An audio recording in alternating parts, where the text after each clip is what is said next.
We did not talk about it at the table. Not at any table I ever sat at growing up. Not at the long Sunday meals after church, where 3 generations pressed together in someone's farmhouse, and the food passed hand to hand, and the conversation moved through weather and harvest, and the news of the district. Not at the quilting gatherings where 8 or 10 women sat for hours with their hands busy and their voices low. Not at the work gatherings or the barn raisings or the funerals or the weddings. There were things, specific, real, significant things, that moved through the women of our community in a current that ran underneath all of those occasions. Known but unspoken. Felt but unnamed. Carried by every woman who had been inside the community long enough to understand what was being carried. I spent 24 years inside that current before I understood what it was, before I found the words for the things it contained. My name is Rachel. I grew up in a conservative old order community in Ohio, and tonight I am going to tell you the family secrets that Amish women carry in silence, not because they were told to be silent, because the silence was built into the framework so completely that most of them did not know the silence was a choice. Let me start with the first secret, the one I understood earliest, because I watched it happen to my own family before I had the language to name what I was watching. My aunt, my father's younger sister, a woman named Miriam, lost a child. Not in the way that gets spoken about, in the way that happens before anyone meets the child. In the early months of a pregnancy that ended before it should have.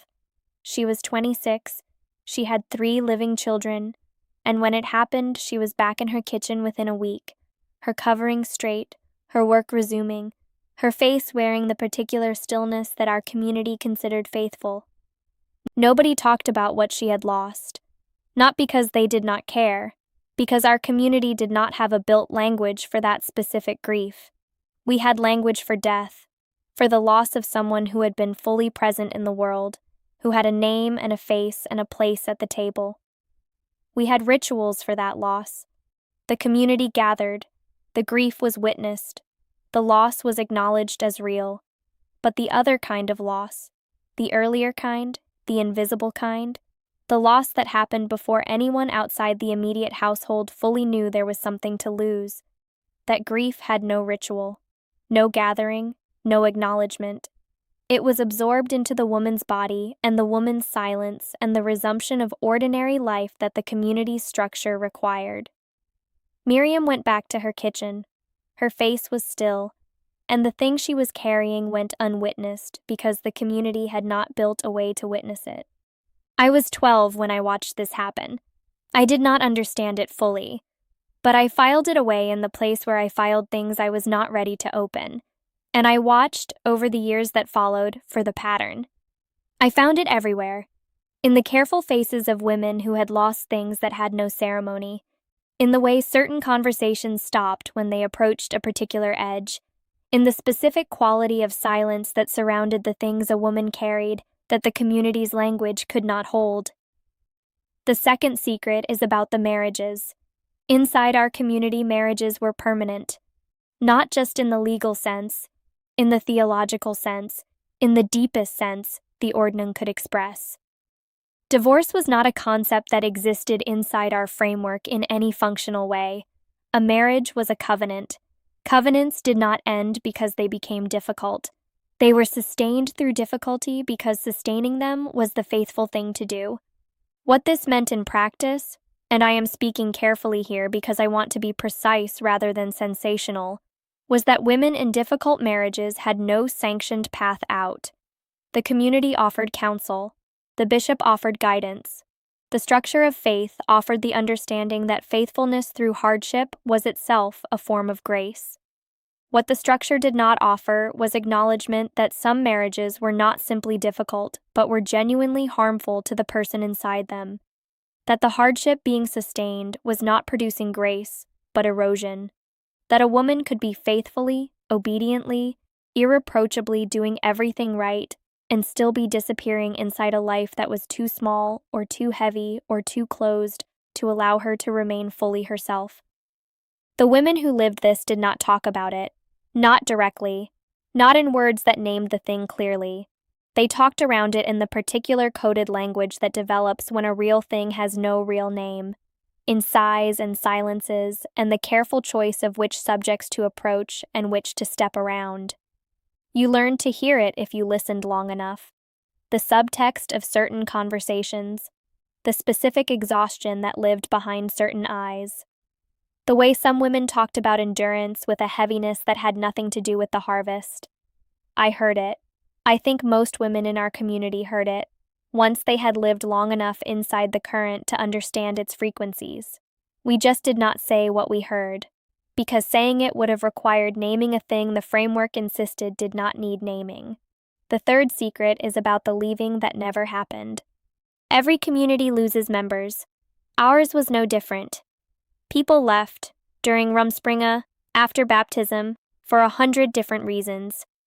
The ones who left were spoken about in the particular way of our community, not with hatred, but with the careful sorrow of people who understood the leaving as a spiritual failure, a loss, something to be mourned quietly and then released. What was not spoken about was the leaving that happened without anyone physically going anywhere. The internal leaving, the woman who stayed in the house, attended the church, performed the role, raised the children, and who had, somewhere in the years of doing all of that, left in every interior sense, whose faith had become a practice without the feeling, whose community membership had become a form without the substance, who moved through her days with the efficiency and the faithfulness of someone who knew exactly what was expected of her and had stopped asking whether any of it was true. I knew women like this. I knew them because I had watched carefully and long enough to learn the signs. They were often the most outwardly consistent members of the community, the most reliable, the most present at the necessary occasions. Their compliance was so complete that it had become invisible, indistinguishable from genuine peace. But in certain quiet moments, in a look that lasted a half-second too long, in a pause before an expected answer, in the particular way some women looked out windows when they thought nobody was watching, you could see it. The interior absence, the long-ago leaving that nobody had witnessed because it had happened silently, invisibly, in a space where the community's eye could not reach. The fourth secret is about what women said to each other. Because they did say things, not at the table, not in the large communal occasions where the community's ear was present, but in the small private moments that the communal structure could not fully eliminate.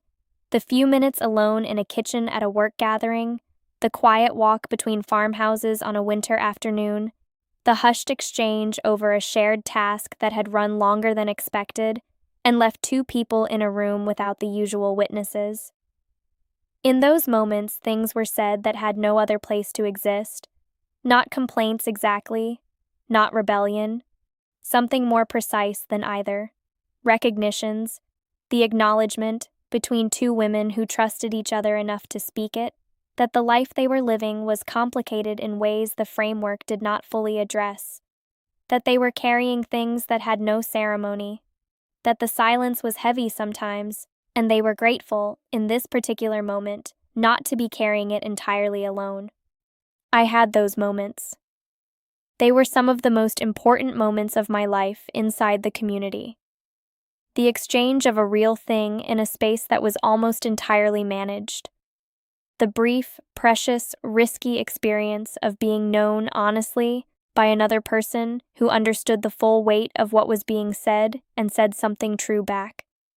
Those exchanges were what held me together during the years when the silence was heaviest. When I most needed the language I had not been given, those moments in kitchens and on winter paths were where I borrowed someone else's words for the thing I could not yet name myself. I want to tell you why I am breaking the silence tonight. Not to condemn the community, not to perform grievance or manufacture drama. I am breaking it because I believe the silence costs more than the speaking. Because I have watched women carry things alone that they should have been allowed to carry together. Because the secrets I have described, the invisible losses, the unacknowledged struggles, the interior leavings, the things said only in stolen moments. These are not unique to Amish life. They exist wherever women are given a framework that addresses their role completely and their interior partially. Wherever the language for what a woman does is richer than the language for what a woman feels. I am breaking it because silence is not the same as peace. I learned that the hard way, and I think you may have learned some version of it too. I want to ask you something tonight. What are you carrying that has no ceremony? What have you lost or struggled with or quietly endured that the framework around you has no language for? And is there someone, one person, in a kitchen or on a winter path or wherever your equivalent is, that you could tell the true thing to?